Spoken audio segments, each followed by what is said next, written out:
દેવપોઢી એકાદશી અને દેવ ઉઠી એકાદશી. નારાયણ પરમાત્મા 60 મહિનાની અંદર સુવે છે.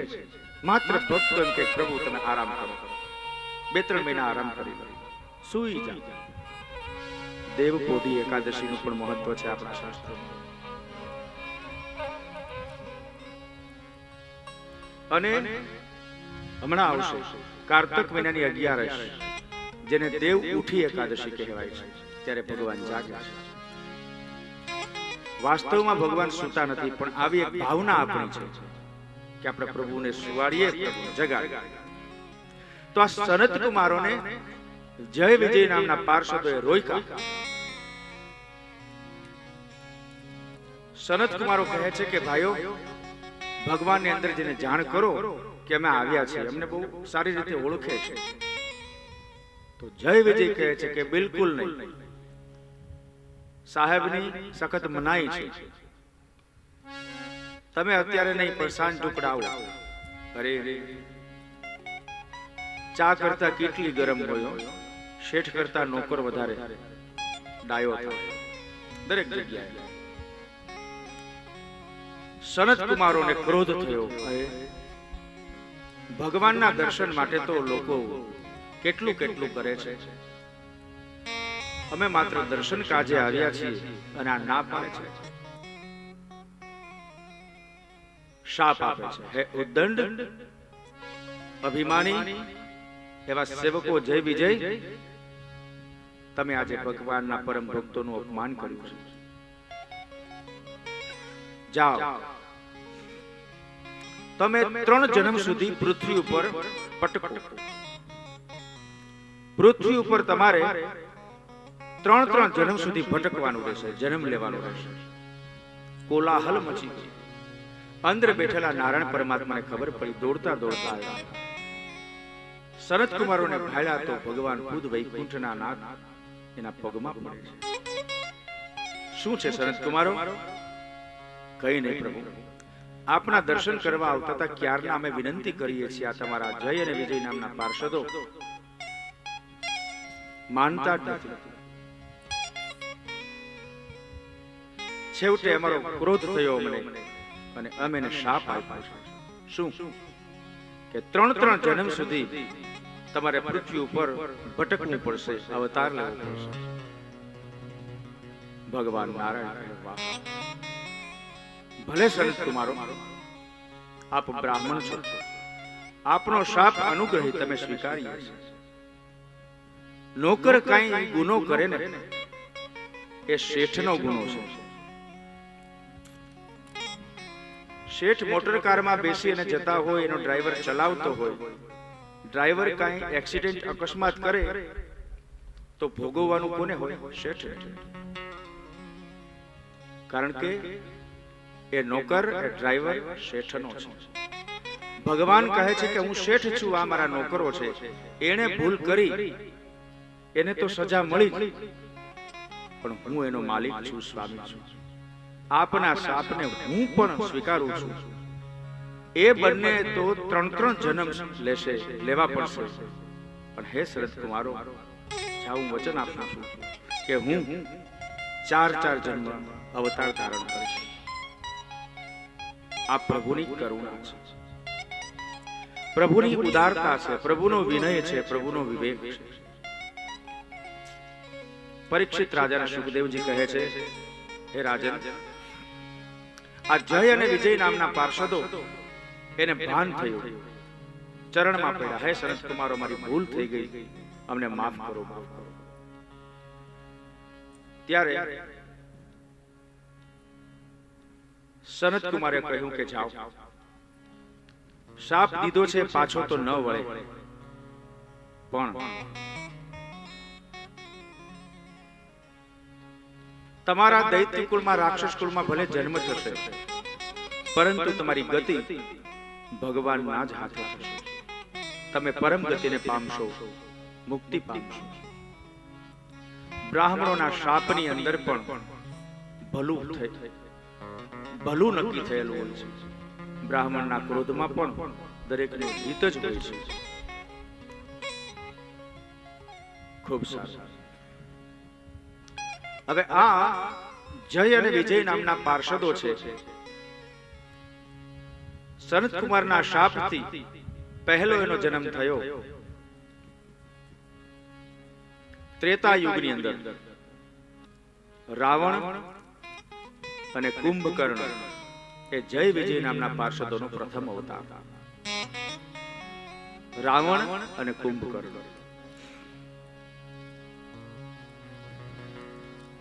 ભગવાન નારાયણ પરમાત્માએ પણ કહેલું કે સનત કુમારો, હું પણ અવતાર લઈશ, હું પણ તમારા દંડને સ્વીકાર્યું છું. ભગવાને અવતાર લીધો. રાવણ અને કુંભકર્ણને મારવાને માટે પ્રભુ શ્રી રામચંદ્ર તરીકે પ્રગટ્યા. આ થયો પહેલો અવતાર, જય અને વિજય નામના પાર્ષદો. દ્વાપર યુગની અંદર આ જય અને વિજય નામના પાર્ષદો હિરણ્યાક્ષ અને હિરણ્યકશ્યપ તરીકે અવતરે છે.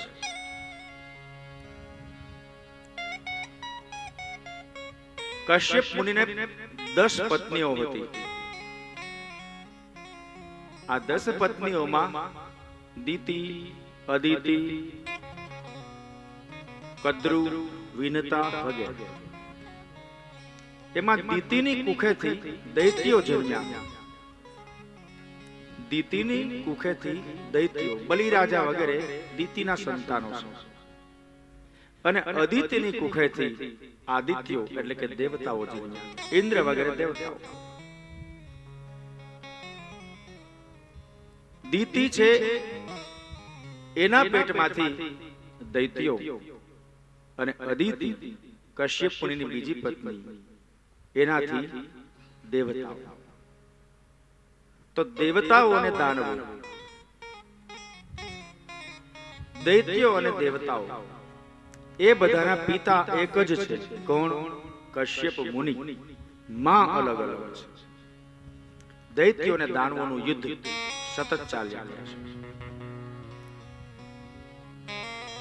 તો હિરણાક્ષ નામનો દૈત્ય,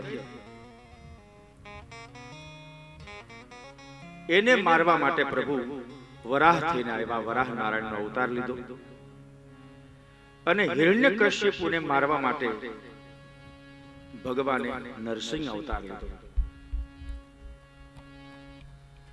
તો પેલાના 2 અવતારો, પરંતુ ભગવાનના 3 અવતારો બતાવ્યા છે. ભગવાને એક અવતાર વધારે લેવો પડ્યો છે.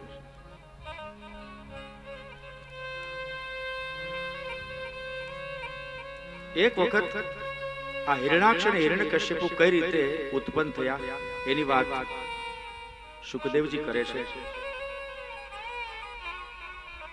દૈત્યોની માતા દીતિ એક વખત સાયંકાળે, સંધ્યા સમયે, સાંજના સમયે એમના પતિ કશ્યપને સહવાસની માગણી કરે છે. હે સ્વામીનાથ, મારી સાથે અમુક સમય ગુજારો. કશ્યપ મુનિ કહે છે કે દેવી, અત્યારે સંધ્યા સમય છે. આ સમયે હરિનામ સંકીર્તન કરવાના હોય. આ સમયે બીજું કશું કરવાનું ન હોય. એક પ્રાતઃ કાળે અને એક સંધ્યા કાળે, સવારે અને સાંજે ભગવાનનું નામ શા માટે લેવાનું? સવારે સૂર્યનારાયણ છે એ બાળક અવસ્થામાં હોય છે, કૂણો કૂણો તડકો, અને ચંદ્ર છે એ અસ્ત એટલે આથમી ચૂક્યો હોય છે. તો ચંદ્રમા છે એ વૃદ્ધ છે સવારે, અને સૂર્ય છે એ બાળક કહેવાય છે. સૂર્ય છે એ આપણા આત્માનો ગ્રહ છે. આત્માનો કારક સૂર્ય કહેવાય છે. જન્મ કુંડલીની અંદર જ્યોતિષીઓ સૂર્ય કયા સ્થાનમાં છે કુંડલીના, એના ઉપરથી એનો આત્મવિશ્વાસ, આત્મબળ કેટલું છે એ કહી શકે. જેનો સૂર્ય નબળો હોય એની આત્મશક્તિ, એની હિંમત, એનો પાવર, એની એનર્જી ડાઉન ઓછી, કારણ કે આત્માનો કારક સૂર્ય છે અને મનનો કારક છે ચંદ્ર.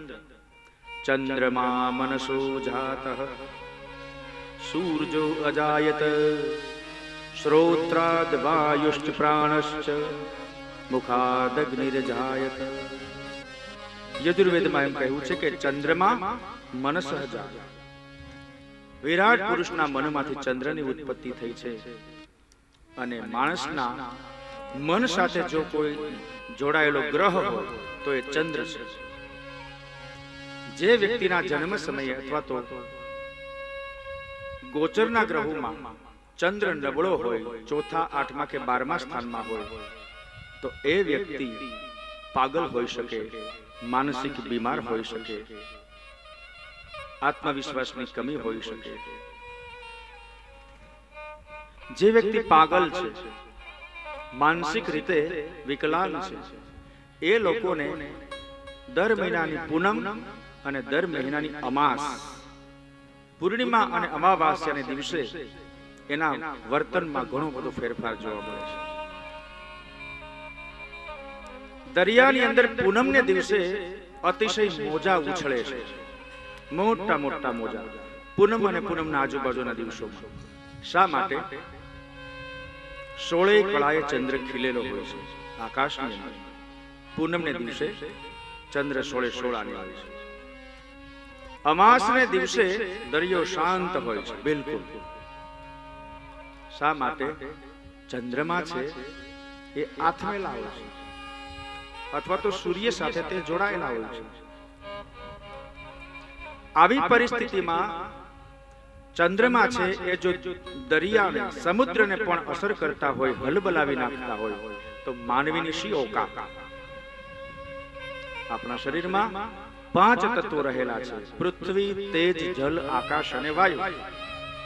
એમાં જે જલ તત્વ છે એની સાથે ચંદ્રમા જોડાયેલ છે. ચંદ્રમા સાથે મન જોડાયેલું છે. જેનો ચંદ્ર નબળો હોય, અને ખાસ કરીને લગ્નની અંદર મુહૂર્ત જોડાવા બ્રાહ્મણ પાસે જાય ત્યારે એક વર અને કન્યાનું બ્રાહ્મણ છે ગોરપા ચંદ્ર બળ જોવે છે, વરરાજાનું સૂર્ય બળ જોવે છે, કન્યાનું ગુરુ બળ જોવે છે. શા માટે? અને એમ કે હારામ હારું મુહૂર્ત દ્યો. એમાં આ બધું આવતું હોય છે. જેનો ચંદ્ર નબળો એ વ્યક્તિની નિર્ણય શક્તિ ઓછી, ગાંગો, ફાંફળો. આવી કોઈ વ્યક્તિ તમને જોવા મળે તો સમજવું કે એની કુંડલીમાં એના જન્મ સમયે ચંદ્ર છે એ ક્ષીણ છે, અથવા તો નબળો છે, અથવા તો શત્રુ રાશિમાં છે. તો આ જ્યોતિષ ચક્ર આપણા જીવન સાથે વણાયેલું છે. તો સવારના પોરની અંદર સૂર્યનારાયણ જ્યારે ઉગે છે એટલે કે બાલ સ્વરૂપે છે, અને ચંદ્ર અસ્ત થયો હોય છે. સૂર્યની હાજરીમાં ચંદ્ર દેખાતો નથી, તો ચંદ્રમાં વૃદ્ધાવસ્થામાં છે. ક્યાંય પણ આપણે કામ લેવું હોય તો બાળક ન કરી શકે, વૃદ્ધ પણ ન કરી શકે. હળિયું કાઢવાની હોય, બાળકને આપણે શું કહેવું? 1 મણનું બાજકું ઉપાડી લે તો નહીં ઉપાડે. 70 વર્ષના વૃદ્ધને કહીએ કે 1 મણનું બાજકું ઉપાડો તો ન ઉપાડી શકે. મતલબ બાળક અને વૃદ્ધ દુર્બળ હોય છે. સૂર્યનારાયણ બાળક અવસ્થામાં છે સવારના પૂરની અંદર, એ દુર્બળ છે. ચંદ્રનારાયણ અસ્ત અવસ્થામાં છે, વૃદ્ધ છે, એટલા માટે એ દુર્બળ છે. હવે બાળક અવસ્થામાં રહેલા સૂર્યનારાયણ કે જે આત્મા, માણસના આત્માનો કારક ગ્રહ છે, તો વહેલી સવારે માણસનો આત્મા ડગમગે, કારણ કે આત્માને પાનો ચડાવવા વાળા, માણસના આત્માને શક્તિ આપવા વાળા દેવ સૂર્યનારાયણ એ તો બાળક અવસ્થામાં છે. એ શું કરી શકશે? અને મનને મજબૂત કરવા વાળા દેવતા ચંદ્રનારાયણ એ તો વૃદ્ધ છે. એ શું એનું કામ કરી શકશે? એ સમયે શું કરવું? જ્યારે માણસનું મન અને આત્મા નિર્બળ થયા છે ત્યારે ઠાકોરજીનું શરણ, અને એટલા માટે ઉઠતા વેત પ્રભુનું સ્મરણ, પ્રભાતિયા ગાવા, રામગરી, હરિનામ સંકીર્તન, મંદિરોની અંદર ઘંટારવ, આરતી, પૂજા, ઠાકોરજીની સેવા અર્ચના સવારમાં આવું બધું થાય છે. એનું કારણ શું? આ સમયે હરિના શરણે જવું, જેથી કરી અને મન અને આત્મા જે નિર્બળ છે, કામ કરી શકતા નથી, એ સમય વીતી જાય. ધીમે ધીમે 8, 8:30, 9 વાગે સૂર્યનારાયણ યુવાન થતા જાય. ત્યાર પછી સૂર્યનારાયણ એનું કામ કરે. તો પ્રાતઃ કાળે સવારના પોરની અંદર ભગવાનનું નામ, અને સાંજના સમયે સૂર્યનારાયણ વૃદ્ધ થઈ જાય છે. પશ્ચિમની અંદર એ આથમે છે. આથમતા સૂર્યના દર્શન કરવાની પણ ના પાડી છે શાસ્ત્રોમાં. એ સમયે સૂર્યનારાયણ વૃદ્ધ છે અને ચંદ્રમા ઉગે છે. આથમણી કોરથી ચંદ્ર ઉગે. ચંદ્ર છે એ બાળક છે. તો સાંજના સમયે પણ એ જ પ્રશ્ન ઉભો થયો. વૃદ્ધ એવા સૂર્ય આપણા આત્માને જગાડી નહીં શકે, અને બાળક એવા ચંદ્ર આપણા મનને નહીં જગાડી શકે. તો શું કરવું? એ સમયે થયેલા નિર્ણયો કાચા પોચા હશે, કદાચ અયોગ્ય હશે, તો એ સમયે પણ ઠાકોરજીનું સ્મરણ. એટલે સાંજના સમયે પણ મંદિરોમાં આરતી, ઘંટારવ, નગારા, ધૂન, ભજન, કીર્તન, આ બંને ટણા સાચવી લેવાના છે. અને એ સમયે સાંસારિક, વ્યાવહારિક કે લૌકિક કામો મૂકી ભગવાનની સેવા પૂજા કરવી, એવું કીધું છે. કશ્યપ મુનિની પત્ની દિતિએ અયોગ્ય માગણી કરી. સૂર્યાસ્ત સમયે દી આથમવાના કારણે, નાથ મારી સાથે સમય ગાળો, ગુજારો. કશ્યપ મુનિએ વિવેકથી ના કહી, દેવી તમે તો સમજો છો, અત્યારે સૂર્યાસ્તનો સમય છે, અને આ સમયે રુદ્રના ગણો હોય છે ને, તે વિચરણ કરતા હોય છે, ફરતા ફરતા હોય છે. આ સમયે સાંસારિક સુખ ભોગવવું એ હિતાવહ નથી. દીતિ માન્યા, નાથ હું કાંઈ ના જાણું, મારી સાથે આવો. અરે દેવી, આના માટે ઘણો સમય છે, પણ સ્ત્રીની હઠ છે. સ્ત્રી હઠ, બાળ હઠ, રાજ હઠ અને યોગી હઠ, આ 4 હઠોની આગળ માણસ પાંગળો બને. સ્ત્રી જે હઠ કરે કે આ વસ્તુ જોઈએ તો પુરુષને લાવી જ દેવી પડે છે, નથી ચાલતું. બાળક હઠ કરે,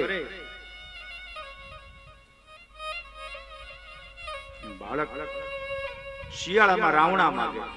જો એને શી ખબર કે અત્યારે રાવણા ન મળે. કોઈ ટીવી ની અંદર કે રમકડું જોઈ જાય તો એના પપ્પા ને મમ્મી મારે પેલું રમકડું જોઈએ. અરે બેટા, એ ટીવી માં છે, આપણે ગામડામાં રહીએ છીએ, અહીં ન મળે.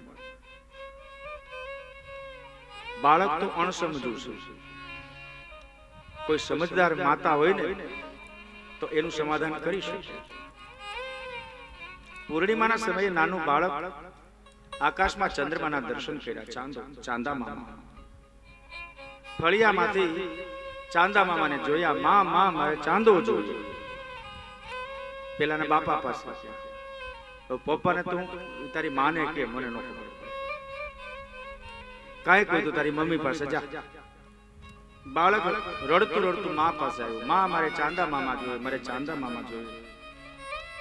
હવે માં શું કરે? ચંદ્રમાં હમણાં ચંદ્રયાન ગયું, ત્યાં કદાચ જવાનું, પણ એ ચાંદાને અહીંયા કેમ લાવવું? પણ આ તો બાળ હઠ છે, બાળક માગે આપવું પડે. માં સમજદાર હતી. ચાંદા મામા જોઈએ છે, હા હા. એક તગારામાં પાણી ભર્યું માતાએ, ફળિયામાં ચંદ્રમાનું પ્રતિબિંબ એ તગારા, પાણી ભરેલા તગારામાં. જો બેટા ચાંદા મામા આવ્યા. બાળક રાજી થઈ ગયું. ચાંદા મામા આવ્યા, ચાંદા મામા. બાળહઠ, રાજહઠ. પહેલાના સમયમાં રાજા રજવાડામાં, રાજાશાહીમાં રાજા હઠ કરતા. પ્રધાનજીને કહે કે મને આ લાવી આપ્યો. અરે રાજન, આ વસ્તુ અશક્ય છે, ન માને. રાજાને બધું હાજર કરવું પડતું, એની આગળ નમતું જોખવું પડતું. અને ચોથું યોગી હઠ, જોગીડા. પહેલાના સમયમાં બાવાઓ ગામમાં આવતા, પથ્થર લઈને છાતી ઉપર કૂટે. અહીંયા આવતો હોય કે ખબર નહીં. એ સાધુ સંત મહાત્મા એક વખત હઠ કરે કે મારે આ જોઈ છે, તું મને આપે છે કે નહીં? આપવું પડે. આ ચાર હઠો અતિશય ગહન છે, અઘરી.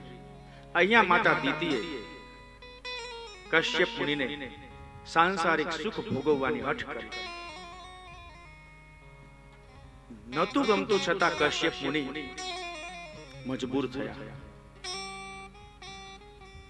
પરમાત્માનું યજન છોડી અને સ્ત્રી આગળ પોતે લાચાર થઈ ગયા. પરિણામ સ્વરૂપ દીતીના પેટની અંદર બીજ અંકુરિત થયા, ગર્ભવતી થયા દીતી માતા.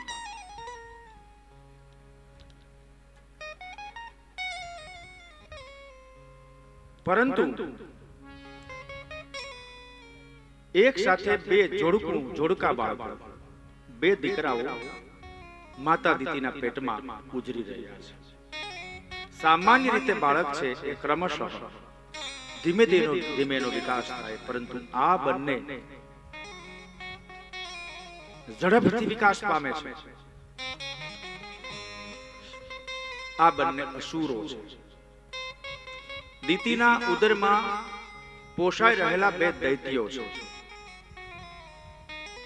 નરાધમ છે, રાક્ષસો છે. શા માટે? ક સમયે સહવાસનું આ પરિણામ છે. સંધ્યા સમયે પરમાત્માનું સ્મરણ કરવાને બદલે સહવાસ માણ્યો. કશ્યપ મુનિને મજબૂર કર્યા, અને આવા સમયે સ્ત્રી પુરુષનું જોડાણ હંમેશા દૈત્યને જ ઉત્પન્ન કરે. માતા દીતીના ગર્ભની અંદર આ બંને અસુરો ખૂબ ઝડપથી પ્રગતિ કરી રહ્યા છે.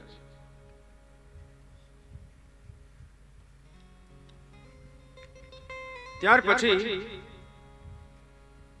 એ બંને બાળકો યથા સમયે આવવાની તૈયારીમાં હતા. એના કરતા વહેલા પોતે પ્રગટ થાય છે. દૈત્ય જે મોટો હતો એનો દીકરો એ હિરણ્યકશ્યપુ, અને નાનો હતો એ હિરણાક્ષ. સનત કુમારોએ આપેલા શાપને સત્ય બનાવવા માટે જય અને વિજય નામના પાર્ષદોનો આ વધુ એક અવતાર છે. જય અને વિજય, હિરણ્યકશ્યપુ અને હિરણાક્ષ. ભગવાન પણ કહે છે કે તો હું પણ આ દંડને અનુગ્રહિત કરું. હિરણ્યકશ્યપુને મારવા માટે ભગવાન નરસિંહ પરમાત્મા અને હિરણાક્ષને મારવા માટે ભગવાન વરાહ બંને જપ કર્યું છે. ભગવાન વરાહે હિરણાક્ષને મારીને બતાવ્યું કે આ પૃથ્વી સૌના માટે છે. જમીનના ભાગ માટે જે કતલે આમ થાય છે, ધરતી માતા માટે એ હક લેવા માટે બધા ધમ પછાડા કરે છે, કોર્ટ કચેરી કરે છે. હગી માને રાખવા માટે કોઈ બાધતું નથી. નહીં, મા બાપ તો મારી ભેગા છે, તો તું રાખ. બીજું મા બાપ મારી સાથે જ રહેશે, બીજું કે નહીં મા બાપ મારી સાથે જ રહેશે, ત્રીજું એમ કે મા બાપ મારી સાથે જ. આવા કોઈ દી ઝઘડા કે હેંગડા છે નહીં. ધરતીના તો પૈસા આવે છે. એક એક વારની કિંમત મોટા શહેરોમાં કેટલી છે. હવે પોતાની વૃદ્ધ માની કિંમત શું છે? કશી નહીં. ધરતી માટે, જમીન માટે જ્યાં ઝઘડા થાય છે, સમજવું કે ત્યાં હિરણાક્ષ પેદા થયા છે. શુકદેવજી આગળ કહે છે કે મનુ અને શત્રુપા બ્રહ્માના જે સંતાનો છે એનું દાંપત્ય જીવન ચાલ્યું. 3 પુત્રી અને 2 પુત્રો થયા. એમાંથી દેવહૂતિના લગ્ન કરદમ નામના ઋષિ સાથે કર્યા. 5 સંતાનો થયા મનુ અને શત્રુપા. પ્રિયવ્રત અને ઉત્તાનપાદ આ બંને દીકરા. આકૃતિ, દેવહૂતિ અને પ્રસૂતિ આ 3 દીકરીઓ. એમાં દેવહૂતિના લગ્ન કરદમ ઋષિ સાથે થયા છે. કરદમ ઋષિ તપશ્ચર્યા કરે છે વનની અંદર, જંગલમાં. હરિ પ્રસન્ન થયા, ભગવાન પ્રસન્ન થયા, દર્શન દીધા. સ્તુતિ કરે છે કરદમ ઋષિ, હે પ્રભુ, જેને ભવસિંધુ પાર કરવાની ઈચ્છા છે એને માટે આપના ચરણ નૌકા સમાન છે. મેં ભક્તિ કરી છે, હું કઈ માગતો નથી નાથ. મેં આપને દર્શન દેવાની તસ્તી પણ લેવાનું કહ્યું નથી. આપે મારા માટે અહીંયા આવવું પડ્યું, ક્ષમા કરજો મારા માટે. આ કરદમની સ્થિતિ, કશું ન માગ્યું. આપણને ભગવાન પ્રસન્ન થાય, દર્શન દે તો કેટલું માગી લે. એકની પેઢી ખાય એટલું ન ખૂટે એટલું ભગવાન દઈ દે. પણ કરદમે આવું ન કર્યું. ભગવાનને લાગ્યું કે કરદમ ખરેખર મારો ભક્ત છે. ભગવાને કહ્યું, કરદમ કેટલી ઉંમર છે? 21 વર્ષ પ્રભુ. જોઈ લેજો, 21 વર્ષ. સુંદર સોહામણું દેહી અષ્ટિ, લાંબા વાળ, દાઢી મૂછ, રૂપાળું તેજ. ઋષિ મુનિ છે છતાં બહુ આકર્ષક લાગે છે. કરદમ પરણી જા, લગ્ન કરી લે. કરદમ મુનિ કહે છે કે નહીં પ્રભુ, આપની સેવા ચાકરી કરવી છે, સંસારના બંધનમાં બંધાવું નથી. ભગવાન કરે ગાંડો થામા, લગ્ન કરી લે. ના ના, હું જો લગ્ન કરીશ તો સંસારની મોહ માયામાં અટવાઈ જઈશ, તમને ભૂલી જઈશ. ભગવાન કહે કે જા, હું તને વચન આપું છું કે સંસાર બાંધવા છતાં તું મને ભૂલી શકીશ. અને બીજાને તો છોકરીઓ જોવામાં પગના બૂટ ઘસાઈ ગયા હોય તોય કન્યા મળતી નથી. તારે આંગણે તારે લાયક કન્યા તારા આશ્રમે સામે ચાલીને આવશે. કેવી હરખાય. કરદમ ઋષિ કે જેવી આપની આજ્ઞા પ્રભુ. પણ હા પ્રભુ, લગ્ન કરીને શું કરું? સંતાનો ઉત્પન્ન કરો. કરદમ કહે, સંતાનો સારા થાય તો વાંધો નહીં, નઠારા થાય, નાલાયક થાય તો શું કરું? તારે કેવું સંતાન જોઈએ કરદમ? કરદમ ઋષિ કે પ્રભુ, મને તો તમારા જેવો દીકરો ગમે. ભગવાન કહે, તથાસ્તુ, તારી મનોકામના પૂર્ણ થશે.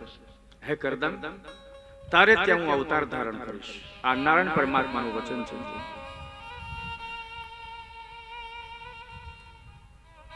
કરદમ ઋષિ કહે, પ્રભુ,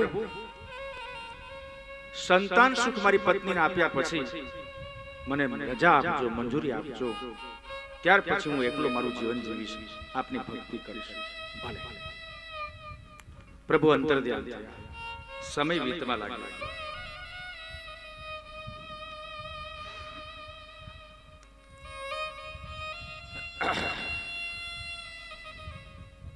ભગવાને કહેલું કે તારે આંગણે જ કન્યા આવશે. અને એ દિવસ આવ્યો. મનુ મહારાજને 3 દીકરીઓ છે, આપણે વાત કરી. આકુતિ, દેવહૂતિ ને પ્રસૂતિ. આકુતિ નામની કન્યાને રુચિક ઋષિ સાથે પરણાવ્યા. દેવહૂતિ નામની દીકરીનો વારો આવ્યો. મનુ મહારાજ પોતાના પત્ની શત્રુપા નક્કી કરી લીધેલું, દેવહૂતિ માટે એક સુંદર યુવક તૈયાર છે. આટલા વિસ્તારમાં એના જેવો કોઈ છોકરો નથી. ઋષિ છે, બહુ જ્ઞાની છે.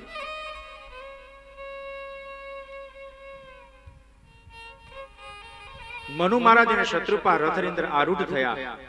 દીકરી દેવહૂતિને કીધું, બેટા આવો. બાપુ, કઈ બાજુ તમારા લગ્ન કરવા છે? છોકરો જોવા જવાનો છે. જો છોકરીઓ જોવા જાય ને, છોકરા ઘર જોવા જાય, આ ત્યાંથી પ્રથા ચાલુ છે. વચમાં બંધ થઈ ગઈ, પાછું ચાલી થઈ છે. હવે દીકરી પણ સાસરાનું ઘર જોવા જાય છે. દેવહૂતિ બેઠા રથમાં. રથ ચાલ્યો. જે જગ્યાએ જંગલની અંદર કરદમ ઋષિનો આશ્રમ છે, પ્રવેશ કરે છે. કરદમ ઋષિ ઉભા થાય, પધારો રાજન, મારા નાના ઝૂંપડામાં આપનું સ્વાગત છે. શું સ્વાગત કરું, તમે તો રાજા મહારાજા. છતાં પર્ણકુટીની અંદર 3 આસન પાથરા, એક મનુ મહારાજ માટે, એક શત્રુપા રાણી માટે અને એક કન્યા દેવહૂતિ, જેની સાથે કરદમ વિચારે છે મારે પરણવાનું છે. રાજા મનુ મહારાજ બેઠા આસન ઉપર, શત્રુપા રાણી બેઠા. દેવહૂતિની પ્રથમ પરીક્ષા અહીંથી શરૂ થઈ. દેવહૂતિ વિચારે છે કે મને મારા ભવિષ્યના ભરથારે આસન આપ્યું છે, માતા પિતાની હાજરીમાં એ આસન ઉપર હું બેસી જાઉં તો અવિવેક ગણાય, વડીલોનું અપમાન કહેવાય. વડીલો બેઠા હોય અને નાના બાળકો કે યુવાનિયાઓ ખુરશી ઉપર પગ ચડાવીને હલાવતા હલાવતા મોબાઈલને જોતા હોય, આ વસ્તુ અવિવેક છે, અપમાન છે વડીલો. સાથે સાથે પુરુષોની હરોળમાં સ્ત્રીઓ પણ બેસે તો એ પુરુષોનું અપમાન છે. પણ હવે બધું એક થઈ ગયું છે. દેવહૂતિ દીકરી છે, સામે માતા પિતા છે, અહીંયા ભાવિ ભરથાર છે. એ બંનેની હાજરીમાં જો હું આસન ઉપર ચડીને બેસી જાઉં પલાઠી વાળીને, તો એક તો મારા માતા પિતાનું અપમાન થશે, અને બીજું આ જે ઋષિ છે કરદમ, એ પણ એની નોંધ લેશે કે આ છોકરીમાં કઈ સંસ્કાર જેવો છાંટો છે, બધા એની હારોહાર ચડી બેઠી આસન ઉપર. આવું ન થવું જોઈએ. પણ આ તો રાજકન્યા છે દેવહૂતિ, મહાન સંસ્કારી ખાનદાન માવતરની દીકરી. એણે એક ઉપાય કર્યો. આસન ઉપર બેઠા પણ નહીં અને બેસી પણ ગયા. કઈ રીતે? બંને પગના ગોઠણ ઊંધા વાળી પોતાનો જમણો હાથ આસન ઉપર રાખ્યો અને આખું શરીર જમીન. મતલબ કરદમે આપેલા આસનનો સ્વીકાર પણ થયો અને નીચે બેસીને કોઈનું અપમાન પણ ન થયું. પ્રથમ ટેસ્ટમાં પાસ. કરદમ ઋષિ આની ગંભીર નોંધ લીધી. વાહ વાહ, જે કન્યા સાથે પરણવાનું છે બહુ સ્માર્ટ છે, સમજદાર છે. વાતો થઈ. અત્યારે જેમ છોકરા છોકરી અલગ ઓરડાની અંદર જઈને વાતો કરે એવું નહીં, જાહેર. મનુ મહારાજ કહે છે કે કરદમ ઋષિ અમારી કન્યા છે દેવહૂતિ, સીધી સટ વાત. આપને જો પસંદ હોય તો હું એમનો હાથ આપના હાથમાં આપવા માંગુ છું. કરદમ કહે, રાજન, આપના જેટલો અનુભવ તો મને શું હોય? મને કશી ખબર પડતી નથી કે સંસાર શું છે. હા, કદાચ મને પસંદ પડી ગઈ આપણી કન્યા, એની સાથે લગ્ન પણ કરું. પણ રાજન, જુઓ છો ને તમે, કેટલા માળનો બંગલો આપણે છે, સુંદર મજાના રાજ રચીલા, સુંદર મજાના મિષ્ટાન પકવાન ભોજન, રથ, સૈનિકો, નોકર ચાકર, બંગલા. તમારી દીકરી ત્યાં ઉછરી છે અને મારે ત્યાં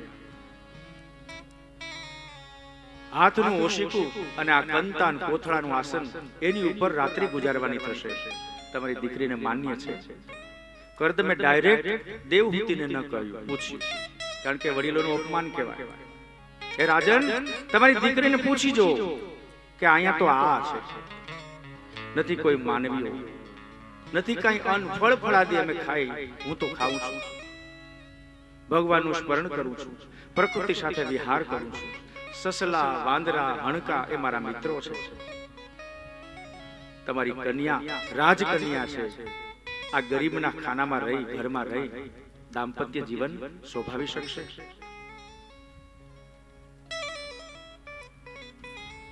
દીકરીની જાત છે, સ્પષ્ટ હા પણ ના પાડી શકે અને સ્પષ્ટ ના પણ પાડી શકે. પણ પોતાની આંખોને પલકને નીચી ઢાળી દે એટલે સમજી જવું કે દીકરીની હા છે. માતા પિતાએ દેવહૂતિ સામે જોયું. બેટા, ઈશારાથી દેવહૂતિએ જવાબ આપી દીધો કે હા પિતાજી, રાજકન્યા હોવા છતાં તમે મને એવા સંસ્કાર આપ્યા છે ને કે હું મીઠું ને રોટલો પણ ખાઈ શકું. આવા દિવ્ય ઋષિમુનિને પરણી હું મારું સદભાગ્ય સમજુ છું. મારી પણ હા છે, માત્ર આંખોના ઈશારા. કર્દમુનિએ એની પણ નોંધ લીધી. કેટલો વિવેકશીલ જવાબ છે. નક્કી થયું અને એમ કહેવાય છે કે ધામે ધૂમે લગ્ન કર્યા.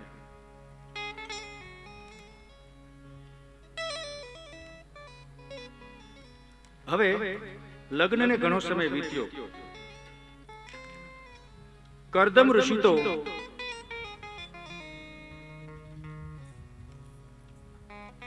ભગવાનના ભક્ત છે.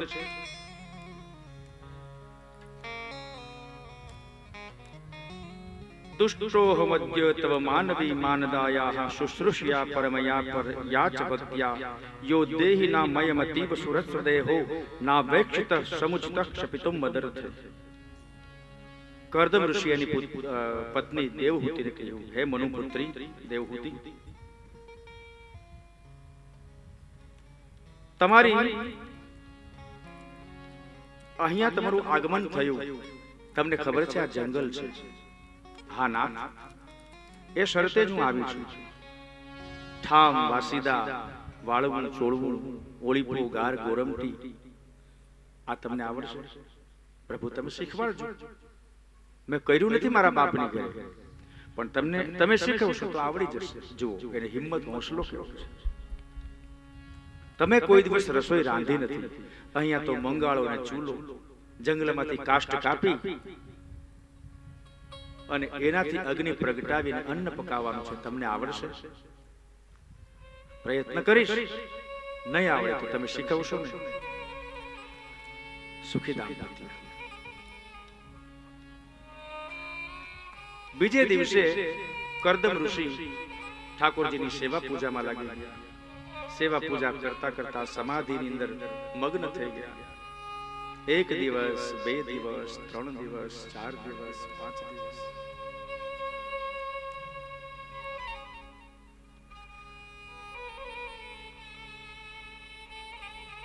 દેવહૂતિ પતિની સેવા કરે છે. ઠંડી હોય તો એની માથે ધાબળો ઓઢાડી આવે. પોતે ભોજન કરતા નથી. મારા નાથ સમાધિસ્થ છે, એને જગાડીને ઉઠાડીને એની ભક્તિમાં ભંગ મારે કેમ કરાવો?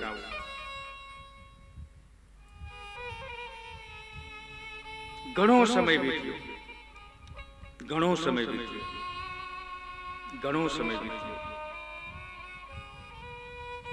મહિના 2 મહિના નહીં, વર્ષો વીતી ગયા. કર્દમ ઋષિ સમાધિમાંથી બહાર આવતા નથી. અને એક વખત પોતે વર્ષો પછી સમાધિમાંથી જાગૃત થયા. એક બુઢી સ્ત્રી આજુબાજુ આંટા મારે છે. કર્દમ ઋષિએ જોયું, આ કોણ? દેવી તમે કોણ છો? અહીંયા શું કરો છો? શા માટે આવ્યા છો? ત્યારે એ વૃદ્ધ સ્ત્રીએ કહ્યું, નાથ ભૂલી ગયા, હું તમારી પત્ની દેવહૂતિ.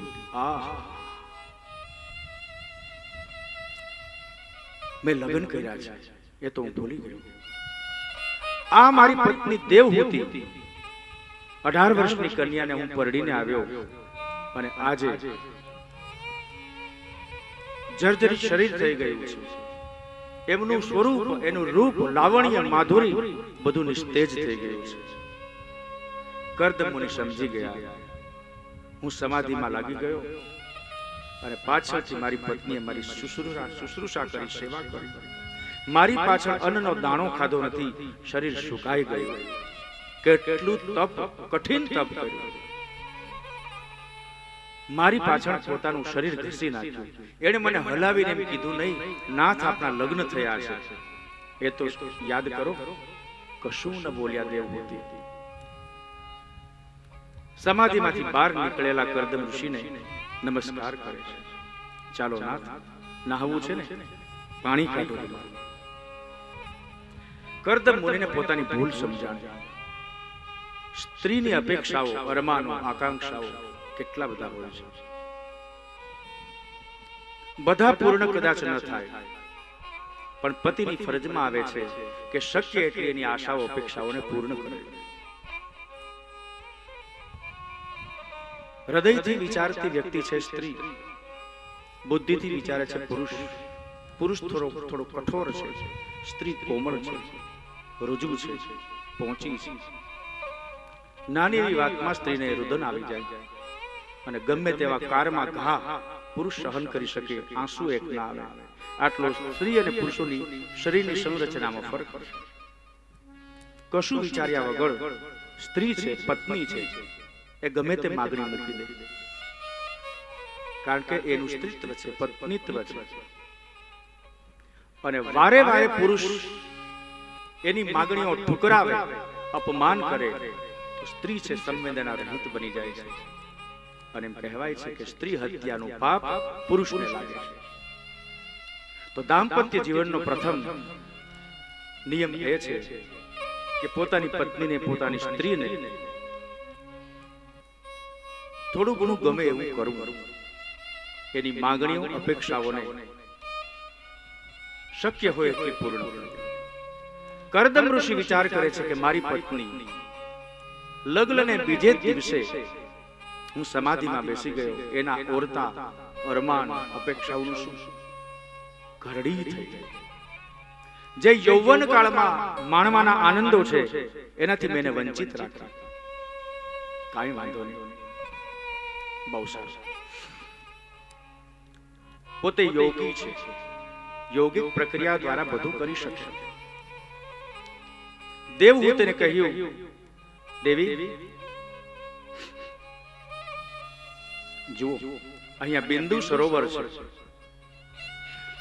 આ બિંદુ સરોવરમાં આપ સ્નાન કરીને આવો. આપણે ફરવા જવું છે ને. દેવહૂતિ મનમાં નાનું એવું સ્મિત કર્યું. હવે આ ઉંમરે આવી અવસ્થામાં હરવા ફરવાનો સમય સારું થોડું લાગે, પણ છતાં નાથની આજ્ઞા છે. બિંદુ સરોવરમાં પોતે સ્નાન કરે છે.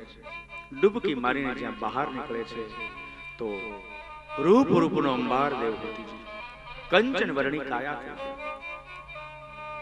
પોતાની ત્વચાની લાલીમાં ગુલાબી ખંજનો બહાર પાડે છે. આહા, પરણીને આવેલા હતા એ ભુજ સ્વરૂપ માતા દેવહૂતિ. અને કરદમ ઋષિ પોતાના શરીર ઉપર જલનો છંટકાવ કરે છે મંત્ર શક્તિથી. કરદમ ઋષિ પણ યુવાન બની ગયા. દેવહૂતિ ખુશ થયા. નાથ, હવે બહુ સહન કર્યું, મારા તરફથી તમને કાંઈ સુખ ન મળ્યું ને, હવે તમે ધરાઈ રહ્યો ત્યાંથી સુખ આપો તમને. પુષ્પક નામનું વિમાનને આજ્ઞા કરી હાજર થયું. કરદમને દેવહૂતિ નવા પરણેલા દંપતીની જેમ હાથમાં હાથ પરોવી પુષ્પક નામના વિમાનમાં પ્રવેશ કરે છે. પુષ્પક વિમાન ઉડ્યું. આ પુષ્પક વિમાનની અંદર બાગ, બગીચા, ઝરણા, જગતની દરેક સુખની જે વસ્તુ છે ઉપલબ્ધ છે. વિહાર કરે છે. કરદમ ઋષિ એની પત્ની સાથે સંસારના જે કોઈ સુખો હોય, ભૌતિક સુખો હોય, દેવહૂતિને આપે છે. મહિનો, 2 મહિના નહીં, વર્ષ, 2 વર્ષ નહીં, 100 વર્ષ સુધી કરદમ ઋષિએ દેવહૂતિને ફેરવ્યા, એવું લખ્યું છે. નાથ, ચાલો હવે ઘરે જાય. ધરાઈ રહ્યા? હવે કાંઈ ઈચ્છા નહીં પ્રભુ, સંતુષ્ટ છું તમારાથી. તમારા જેવા પતિને મેળવી અને હું ખૂબ ખુશ છું. તમે જેટલું આપ્યું એવું કોઈ પતિને આપી શકશે. અને કરદમે કહ્યું, દેવી, તમારાથી એટલા માટે હું ખુશ છું કે તમે તમારી મહત્વાકાંક્ષા, આકાંક્ષાઓને દબાવીને, ઢબુરીને મારી સેવા કરી, મારી રાહ જોઈ. ધન્ય છો મનોપુત્રી, ધન્ય. એક દિવ્ય દાંપત્ય જીવનનો નમૂનો એટલે કરદમ મુનિ અને દેવહૂતિ. વિમાન ધરતી ઉપર આવ્યું. ફરી પાછા ઝૂંપડે, કુટીરની અંદર સમય વીતવા લાગ્યો. સાંસારિક સુખ ભોગના સહવાસને કારણે દેવહૂતિને ત્યાં 9 દીકરીઓનો જન્મ થયો. 9 દીકરી.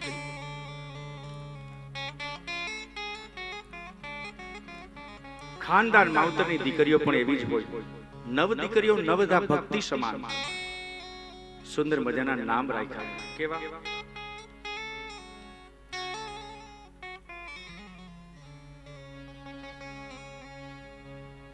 રુચિ, કપિલા, શાંતા, પૂર્ણિમા, કલા, અરુંધતી, અનસૂયા, શ્રદ્ધા, હવીરભૂ, ગતિ, ક્રિયા, ખ્યાતિ, શાંતિ. છોકરીઓના નામ છે. અટાણે ડિમ્પલ ને ટ્વિંકલ ને ટ્વિંકલ.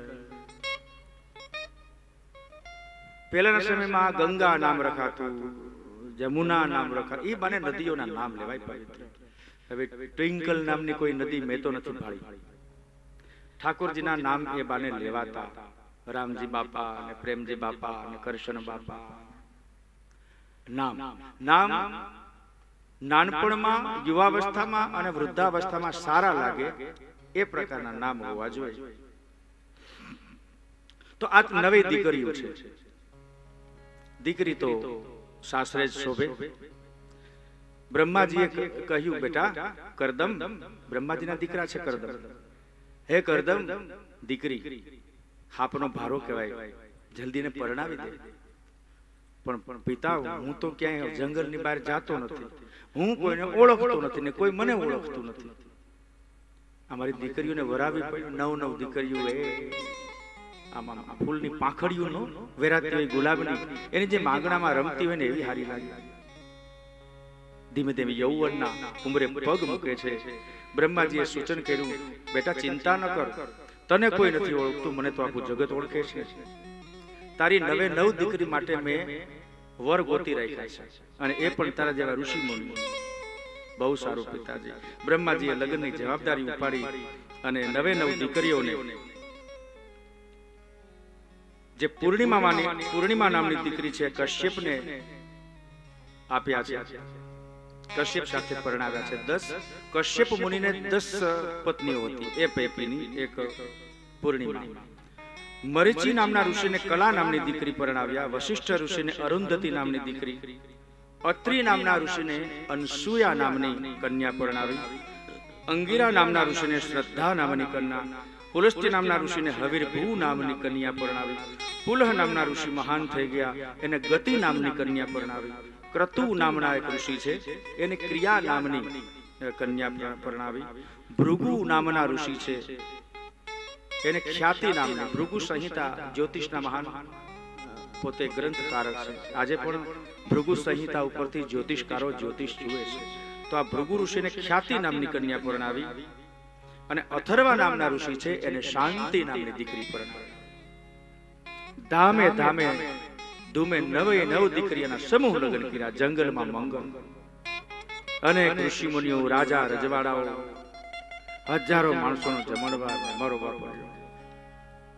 બ્રહ્માજી બધું હેન્ડલિંગ કરે છે. કરદમ ઋષિની નવે નવ કન્યાઓ સાસરા.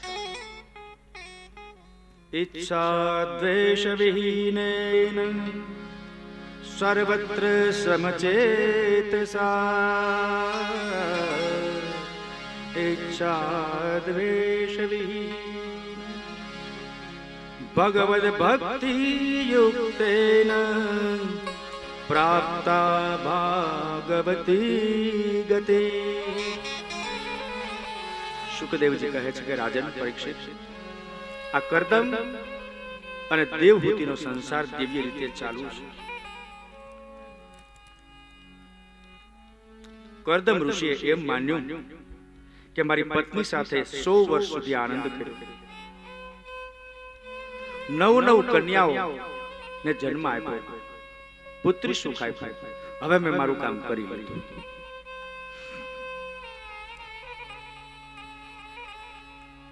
એક વખત કરદમ ઋષિએ એમની પત્ની દેવહૂતિને કહ્યું, દેવી, સંસારનું સુખ બહુ ભોગવ્યું. હવે હું આપણે વાત થઈ તે મુજબ તમને સંતાન સુખ આપી અને પરમ ગતિને પામવા માટે જાઉં છું. દેવી, આંગણે આવેલા અતિથિઓનો સત્કાર કરજો. નાથ, આપ કઈ બાજુ જાઓ છો?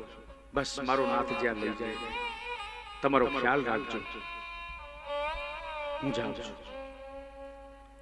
પરંતુ દેવહૂતિ કહે છે કે નાથ, મેં જે માગણી કરેલી એ તો હજી બાકી છે. શું? પુત્ર સુખ. કરદમ કહે છે દેવી 9 દીકરીઓ તો આપી. દેવહૂતિ કહે છે દીકરીઓ ક્યાં? શાસ્ત્ર તો મારી પાસે કોણ છે? દીકરી તો માવતરની છે જ નહીં. એક હોય કે 21 દીકરી એ પરણીને સાસરે જ જશે. દીકરો મારું ઘડપણ જાળવશે. નાથ, તમે તો ચાલ્યા જશો, મારું આ જગતમાં કોણ? દીકરાની ઝંખના દરેક માતાને હોય છે કે મારા આંગણે એક ફૂલડું રમતું હોય. અપુત્રસ્ય ગતિર નાસ્તિ. જેને પુત્ર નથી હોતો એની ગતિ થતી નથી એમ શાસ્ત્રો કહે છે. હે નાથ, મને એક પુત્રની ભેટ આપો, એક દીકરો આપો. દેવહૂતિની આ વિનંતીને કારણે કરદમ ઋષિ ઢીલા પડ્યા. ભગવાનનું વચન યાદ આવ્યું. ભગવાને કહેલું ને કે હું તારે ત્યાં પુત્ર સ્વરૂપે પ્રગટીશ. બહુ સારું. સંસાર ફરીથી આગળ ચાલ્યો. સમય જતા માતા દેવહૂતિ ગર્ભિણી થયા છે. સુંદર સુંદર શુકનો માતાને સપના આવે છે. આજે 9 માસ પૂરા થયા છે. 10મા મહિનાનો પ્રારંભ થયો છે. આકાશની અંદર મંદ મંદ સુગંધી શીતળ વાયુ વાઈ રહ્યો છે. પક્ષીઓનો કલરવ, સુંદર સુંદર મજાના ગીતો ગાય છે આકાશના પક્ષી. સરોવરની અંદર કમળ વગેરે પુષ્પો નવ પલ્લવિત થયા છે. વાતાવરણ જાણે એટલું બધું મંગલમય, શુભ. અને એવા સમયે માતા દેવહૂતિના કુખેથી એક પુત્રનો અવતાર થાય છે. અને એ જ આપણા બોલો શ્રી કપિલ ભગવાન કી. ભગવાનનો કપિલ અવતાર. ભગવાને વરદાન આપેલું, વચન આપેલું કરદમ ઋષિને કે હું તારે ત્યાં પુત્ર તરીકે આવીશ. આજે ભગવાને વચન આપ્યું છે. પુત્રનું મુખારવિંદને જોઈને માતા પિતાને અતિશય આનંદ થયો. કપિલ બાળક છે. કરદમ ઋષિ સમાધિની અંદર બેઠેલા હોય અને આ બાળક ભાખોડિયા પર જતું એના બાપુની દાઢી ખેંચે, મૂછ ખેંચે. કરદમ ઋષિ ધ્યાન ભંગ થઈ જાય. અરે આ છોકરાનું કરવું શું? હલો, બાળક છે. ધીમે ધીમે આ બાળક મોટું થવા લાગ્યું. એને યજ્ઞોપવિતના સંસ્કાર આપ્યા, જનોઈ દીધી. આમ કરતા કરતા એ બાળક 12 વર્ષનો થયો. નામ કપિલ એવું રાખ્યું. પરંતુ 12 વર્ષના બાળકમાં બુદ્ધિ સામાન્ય બાળકોમાં હોય એના કરતા અનેક ગણી બુદ્ધિ કપિલમાં. નાનો હતો ત્યારે જેટલો તોફાની હતો એટલો જ ધીર ગંભીર, સૂઝબૂઝ ધરાવતો કપિલ થઈ ગયો. કરદમ ઋષિ એની પત્નીને કહ્યું, દેવી હવે જાઓ, ખુશી. જો પત્ની છે પરમાત્માની પ્રાપ્તિ માટે જઈ રહેલા પતિને મંજૂરી આપે છે. ખુશી થઈ જાઓ, તમારું આયુ સુધારો. હું મારા કપિલ સાથે મારું ફોડી ખાઈશ. એમ કહેવાય છે કે કરદમ ઋષિ ઉત્તર દિશાની અંદર ચાલ્યા ગયા. ક્યાં ગયા ખબર ન પડી. પાછળથી માં દીકરો, માતા દેવહૂતિ અને કપિલે ભગવાનનો અવતાર છે. એની વાતો, ચીતો, ડાઈ ડમરી વાતો કરે. માતા દેવહૂતિને એમ થાય કે જોતો ખરો, મારો છોકરો છે નાનો પણ કેટલી મોટી ગંભીર ચર્ચાઓ કરે. માતા કઈક મૂંઝવણમાં આવે તો કપિલને પૂછે, બેટા આનું કેમ કરશો? કપિલ એનો ઉકેલ બતાવે. કપિલ ભગવાન ધીમે ધીમે મોટા થવા લાગ્યા. 12, 13, 14, 15, 16 વર્ષના. બેટા લગ્ન કરી લે, કાલ સવારે હું મરી જઈશ. હા માં, તમે ચિંતા ન કરો, બધું થઈ જશે. વેદ શાસ્ત્રો પુરાણોનો અભ્યાસ કપિલે કર્યો છે. લોકો સાથે બહુ ધીર ગંભીરતાથી વાતો કરે છે. માતાને ઊની આંચ આવવા દેતો નથી. માતાના પગ દબાવે, માથું દબાવે, માતાને ઘરના કામ કરાવવા લગવે, સંજવારી, પોતા, ગાયને દોવી, વાસીદા કરવા. કપિલ એવા સારા લાગે છે. કપિલ ભગવાન એક સમયની, એક નિશ્ચિત સમયની રાહ જુએ છે. ક્યારેક કપિલ આડાવડા થયા હોય ત્યારે માં હાંફળી ફાફળી થતી જંગલમાં વગડામાં, હે કપિલ બેટા ક્યાં ગયો? હે મારા દીકરા, અહીંયા વાઘ, શિયાળ, વરુ, દીપા, ચીતડા આ બધા તને ખાઈ જશે. તા કપિલ, અરે માં, આ સિંહ સાથે હું રમત કરતો હતો, કઈ ન કરે, મારા મિત્રો છે. નહીં હો, કોઈ દી જાતો નહીં. કપિલને ખબર પડી કે માને મારું વળગણ બહુ છે. પ્રેમ હોવો જરૂરી છે સંતાનો પ્રત્યે, મા બાપ પ્રત્યે, પણ મોહ છે ને એ માણસને અંધ બનાવે છે. માતા પ્રેમાંધ નથી, મોહાંધ છે. પ્રેમ છે એ તારે છે, મોહ છે એ ડુબાડે છે. વિયોગની અંદર પ્રેમ જો વિયોગ હોય તો એ વિયોગની અંદર પણ મિલનનો અહેસાસ કરાવે છે. જ્યારે મોહ છે એ વિયોગની અંદર, વિરહની અંદર તડપણનો અનુભવ કરાવે છે. કૃષ્ણ અને રાધા 100 વર્ષનો વિયોગ જુઓ.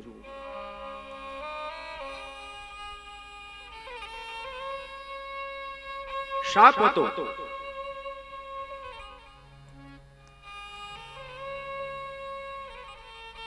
એક ગોપબાળનો એની પર શાપ હતો રાધાજીને કે તમને તમારો અને ભગવાન કૃષ્ણનો 100 વર્ષ સુધી વિયોગ થશે. એ કથા આગળ કહેવામાં આવશે. તો રાધા અને કૃષ્ણ 100 વર્ષ સુધી મળેલા નથી. એ મોહાંધ નથી, પ્રેમાંધ છે. અને એટલા માટે વિયોગને સહન કરી શક્યા છે. રાધિકા અને કૃષ્ણનો પ્રેમ આજે સૌથી ઉત્તમ પ્રેમની શ્રેણીમાં આવે છે. છતાં કૃષ્ણ અને રાધાના વિરહની અંદર એ લોકોએ પ્રગતિ કરી છે, પોતાનો જીવન વિકાસ કર્યો છે. પ્રેમીના વિરહમાં ખાવું નહીં ને પીવું નહીં ને બોલવું નહીં ને એમને સૂતું રહેવું, આ પ્રેમ નથી. પ્રેમ તો પ્રગતિકારક છે. પ્રેમ વિકાસશીલ છે. પ્રેમ તો ઉર્ધ્વગતિકારક છે.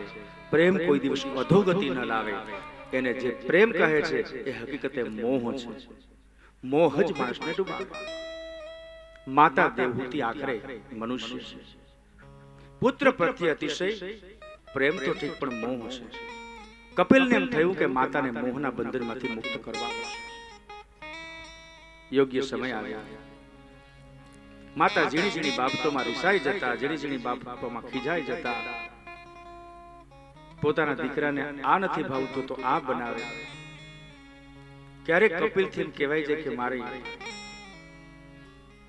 ઢેબરા ખાવા છે, તો માં એ જ સમયે બનાવી દે. માં મેં આજે જ ક્યાં કીધું તું ઢેબરા બનાવ મારા માટે? ગમે ત્યારે મને ભાવે એટલું ખાલી હું કહું છું. પણ પુત્રના પ્રેમમાં, મોહાંધમાં માતા કપિલને એક ઘડી છોડતા નથી. કપિલને ન ગમે એવું કાંઈ કરતા નથી. કપિલ એ ભગવાન છે. કપિલ ભગવાનને આ ન ગમ્યું. મારી માં મોહાંધ થાય, નરકમાં જશે. એક યોગ્ય સમય આજે માતા કહે છે કપિલને, કપિલ તું આટલું બધું ક્યાંથી શીખ્યો? વેદ શાસ્ત્ર પુરાણનું જ્ઞાન. માં, મારા બાપુ, મારા પિતા કેવા મહાન હતા, કરદમ ઋષિ, એને મને શીખવાડ્યું. મારા ગુરુજનોએ મને શીખવાડ્યું. માં, તે મને શીખવાડ્યું નહીં. કપિલ, તારી હારના જેટલા છોકરા છે હજી 10માં ટ્રાયુ મારે છે. તું કે માં દીકરો કોનો આખરે? માતા અને દીકરો એકબીજાના રિસ્પેક્ટ જાળવે છે, બહુમાન કરે છે. હે કપિલ, મને તારી પાસે જ્ઞાન છે, થોડુંક દે ને. હા માં, યોગ્ય સમય આવશે ત્યારે આપીશ. તને જ્ઞાન થોડું અપાય માં, તને તો જાણ કરવાની હોય, વાત કરીશ. આજે માતા વહેલા ઉઠ્યા છે, સવારમાં નાઈ ધોઈ તુલસીની પૂજા કરી, ઉંબરાની પૂજા કરી, સૂર્યનારાયણને અર્ઘ્ય વંદના કરી, ગાયોને નિરણ નાખી, ગાયો ધોઈ, માં એવી સારી લાગતી. કપિલને એમ થયું કે આજે માને યોગ્ય સમય છે, માને હવે ગતિ કરવી જોઈએ, માને સિદ્ધ કરવા જોઈએ. માં તું કહેતી હતી ને કે મને શું આવડે છે, લે તને કહું. બેસ માં. પૂર્વાભિમુખે માતા દેવહૂતિને બેસાડ્યા, ઉત્તરાભિમુખે કપિલ બેઠા. માં બોલ, તું શું કહેતી, શું મને પૂછવું છે? કાઈ નહીં કપિલ, એટલું જ કે તારા બાપુ વયા ગયા. આવું શું કામ કરતા હશે? પતિ કોઈ દિવસ પત્નીને છોડીને વયા જાય? કપિલ કહે કે માં, મારા પિતા કરદમ ઋષિ બ્રહ્માના પુત્ર છે. એ કોઈ દિવસ આવું અઘટિત પગલું ન ભરે. પત્ની અને બાળકને છોડી અને જતા રહે એવા મૂર્ખ નથી. માં, એ સંબંધોના બંધનમાંથી મુક્ત થયા છે.